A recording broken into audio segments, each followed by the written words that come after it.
He slammed the conference room door open. "Stop the presentation." 20 pairs of eyes turned toward the entrance. The room fell silent except for the faint humming of the projector. Standing in the doorway was the company's janitor, a thin man in a gray cleaning uniform. A mop bucket stood beside him. His gloves were still wet. For a moment, no one spoke. Then laughter exploded around the table. One executive leaned back in his chair, shaking his head. "You've got to be kidding me." Another smirked. "Did the cleaning staff get lost?" The janitor didn't laugh. His eyes calmly moved across the room, resting on each face. "Someone here is about to make a very expensive mistake," he said quietly. The laughter grew louder. The CEO slammed his palm on the table. "This is a board meeting. Get out before security drags you out." The janitor looked at him for a moment. Not angry, not embarrassed, just calm. "You should never underestimate people," he said. Then he quietly stepped back out of the room. Inside, the executives were still laughing. None of them realized they had just insulted the most powerful man in the company. And in less than 24 hours, most of them would lose everything. But that story didn't begin in that conference room. It began months earlier, when the quiet janitor first started working in the building. His name was Daniel Carter. Every morning before sunrise, Daniel walked through the glass doors of Hartman and Cole Industries carrying a small black backpack.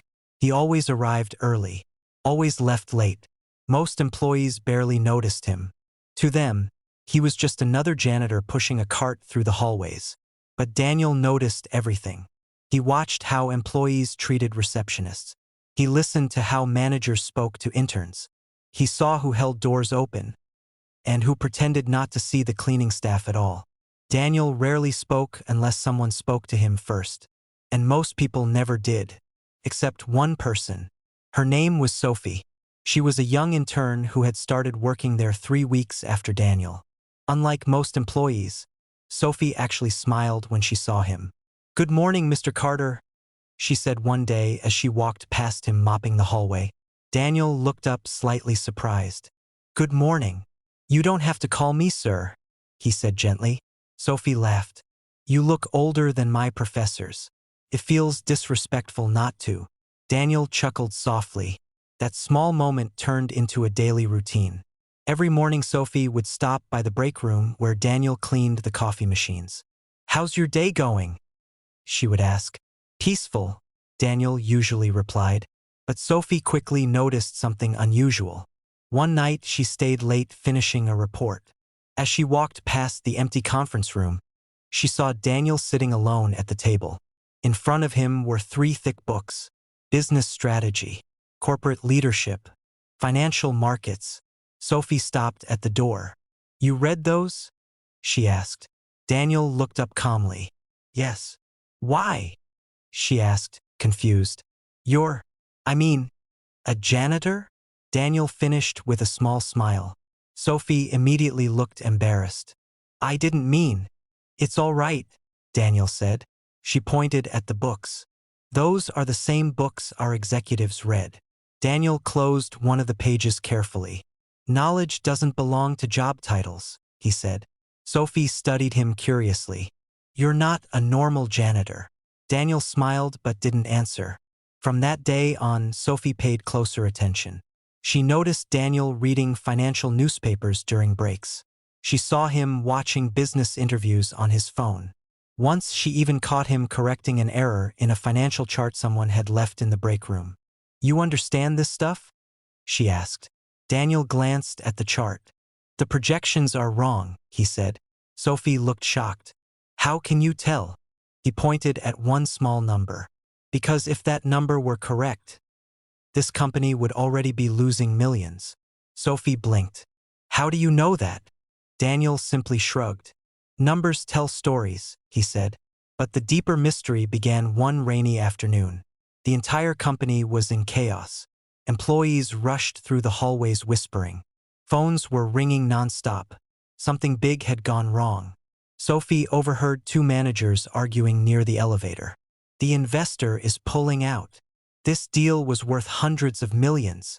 If this collapses, The board will destroy us. Sophie's heart started racing. She hurried upstairs toward the executive floor.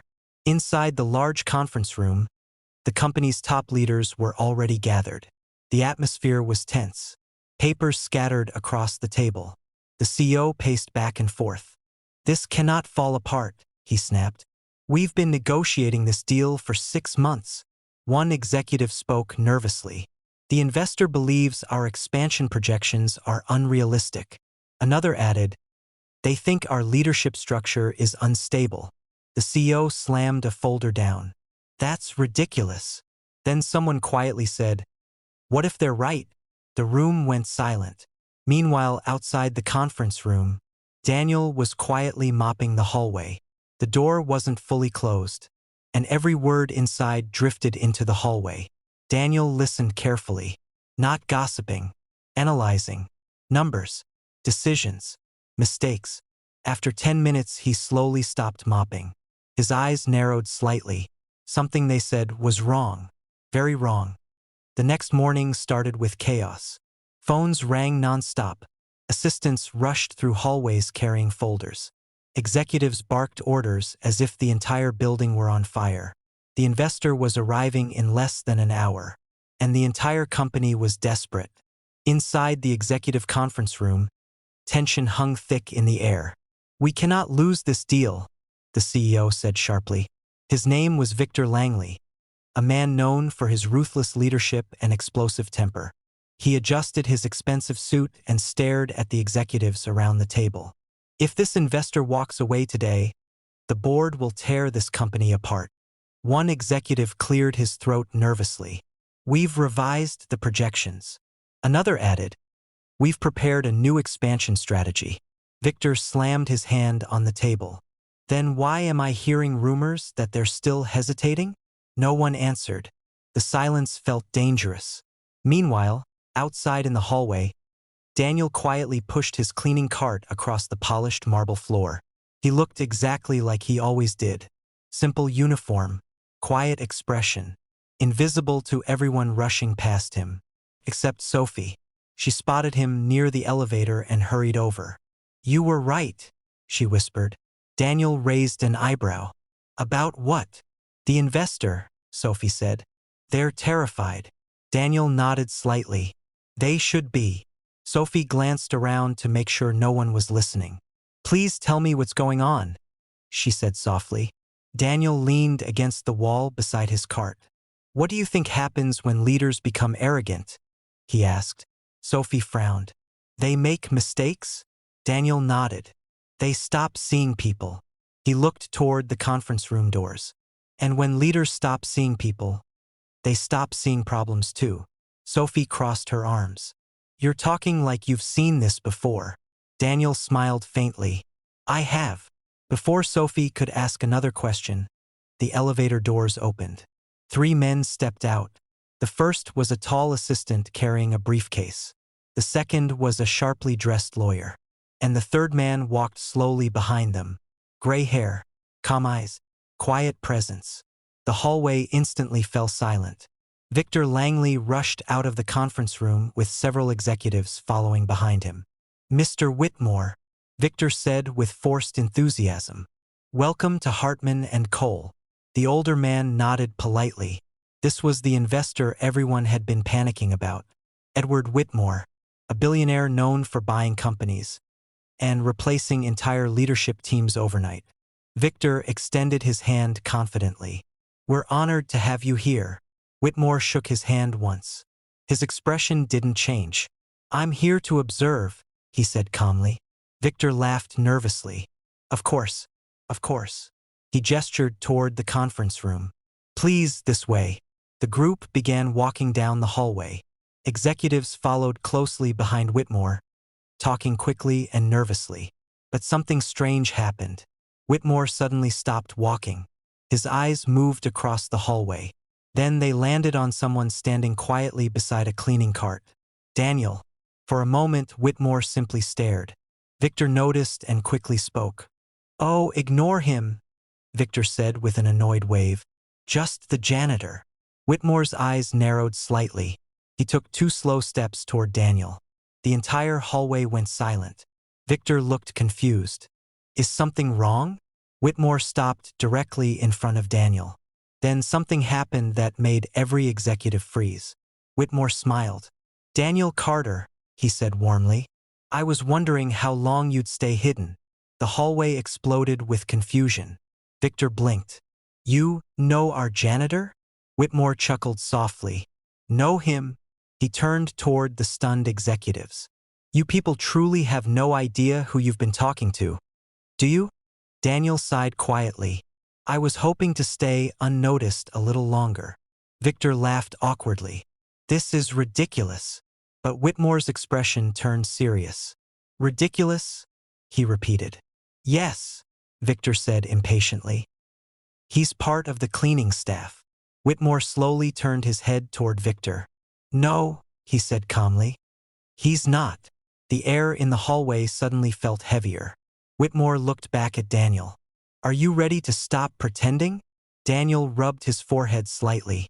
I suppose the experiment is over. Victor frowned. Experiment? Daniel straightened his posture. And suddenly, he didn't look like a janitor anymore. His voice became firm, clear, controlled. I wanted to observe the culture of this company without influence, he said. Victor's confusion deepened. What are you talking about? Whitmore answered for him. You're talking to the man who founded the venture capital group that funded this entire company. The hallway went dead silent. Victor blinked. That's impossible. Whitmore continued. He's also the largest silent shareholder in Hartman and Cole. Several executives gasped. Victor's face slowly drained of color. No, he whispered. Daniel calmly removed his cleaning gloves. You should never underestimate people, he said quietly. The exact same words he had spoken in the conference room the day before. Victor stared at him like he'd seen a ghost. This is some kind of joke. Daniel shook his head. For 6 months, he said. I worked in this building as a janitor. He looked around the hallway. I cleaned your offices. I listened to how you spoke to interns. I watched how you treated employees who had no power. Every word landed like a hammer. Victor's voice trembled slightly. Why would you do something like that? Daniel's answer was simple. Because culture reveals truth. He looked directly at Victor. And truth reveals character. Whitmore crossed his arms. Daniel asked me to delay the investment decision until he finished observing the company. Victor's heart pounded. You delayed the deal? Whitmore nodded. Yes. Victor's voice cracked. You mean this entire negotiation? Daniel finished the sentence calmly. Was never the real test. Victor felt the ground slipping beneath him. The executives looked at each other in panic. One of them spoke quietly. What was the real test? Daniel's voice was cold now. How this company treats the people it believes are powerless. Sophie stood frozen near the elevator. Her mind was spinning. The quiet janitor she had been talking to for weeks was actually a billionaire. Victor's breathing became heavier.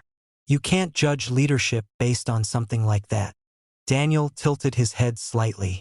Can't I? Victor's mind raced. You walked into a board meeting yesterday and interrupted our discussion. Daniel nodded. Yes. You insulted us. Daniel raised an eyebrow. No. He looked directly into Victor's eyes. You insulted yourselves. Whitmore stepped forward. I believe the results of Daniel's observation are quite clear. Victor's voice dropped to a whisper. What results? Daniel looked around the hallway one last time. Then he said the words that made every executive's stomach drop. This company deserves better leadership.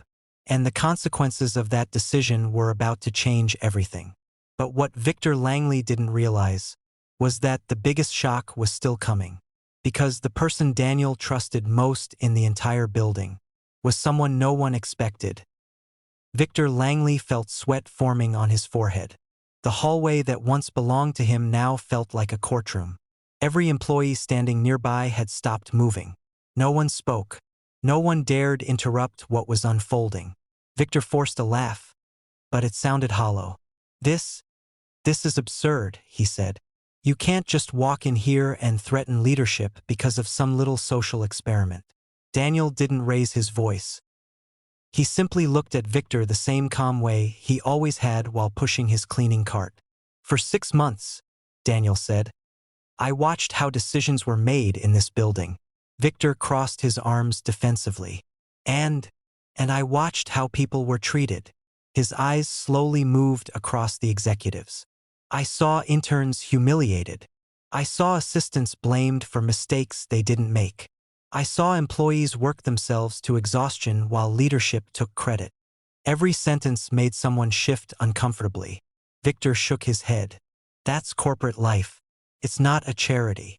Daniel's voice hardened slightly. No, but it should be human. Whitmore spoke calmly beside him. Daniel's report was very detailed. Victor's eyes widened. Report. Whitmore nodded. Every department, every leader, every interaction. Victor suddenly felt very small. Daniel took a slow step forward. But the most important moment, he said quietly, was yesterday. Victor knew exactly what he meant. The boardroom, the laughter, the insults. You walked into a meeting uninvited, Victor snapped. What did you expect? Daniel's expression didn't change. Respect, he said. The word echoed through the hallway. Victor's jaw tightened. You were dressed like a janitor. Daniel nodded once. And that was enough for you to decide I didn't matter. No one spoke, because everyone in that hallway knew it was true. Victor's voice grew desperate. You can't run a company based on feelings. Daniel shook his head slowly. I'm running it based on values.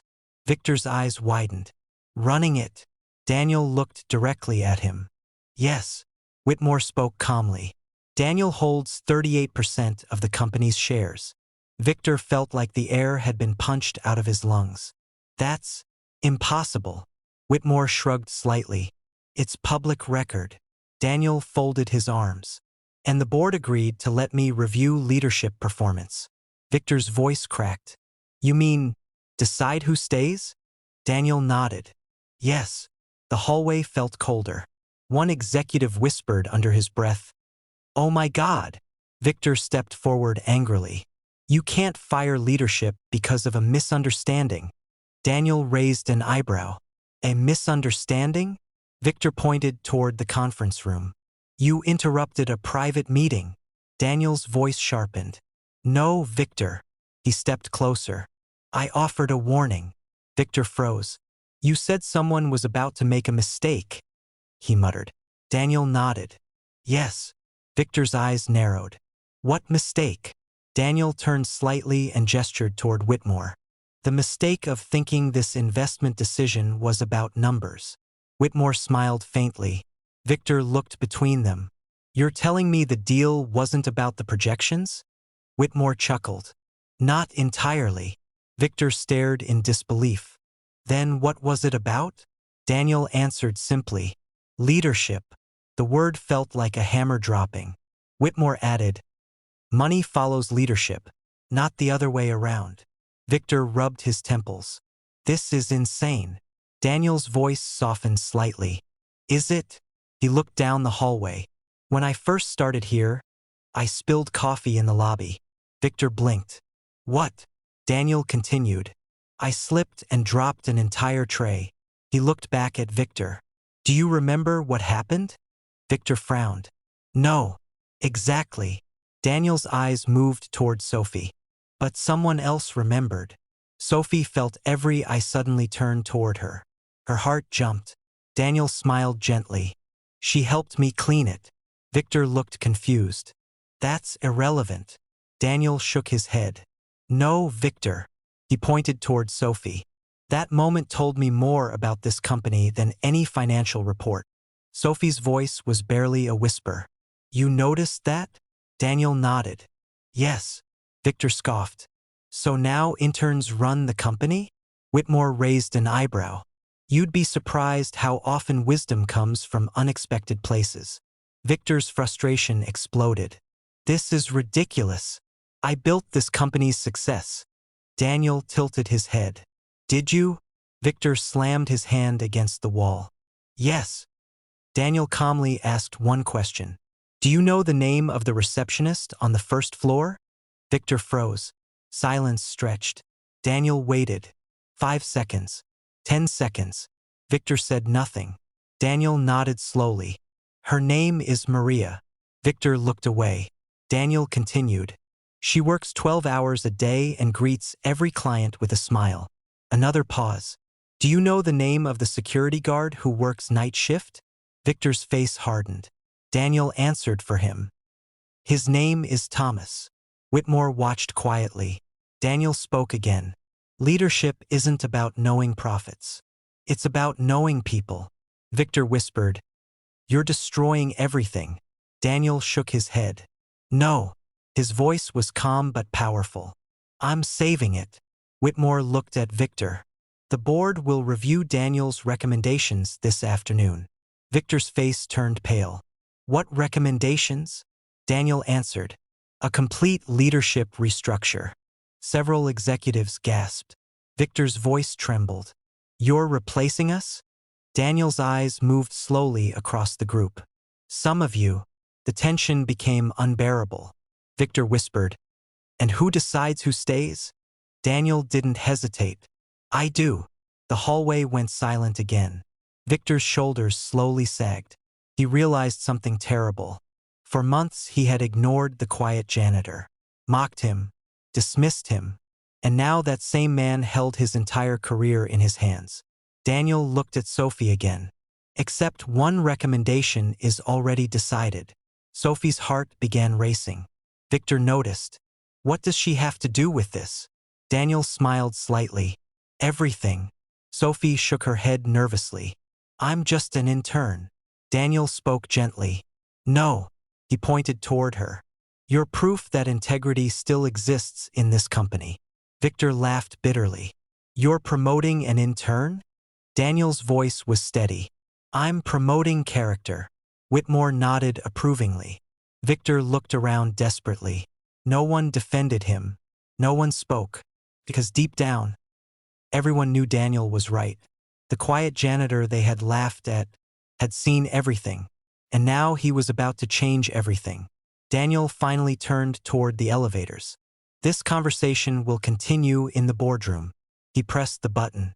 The doors slid open. Then he paused and looked back at Victor one last time.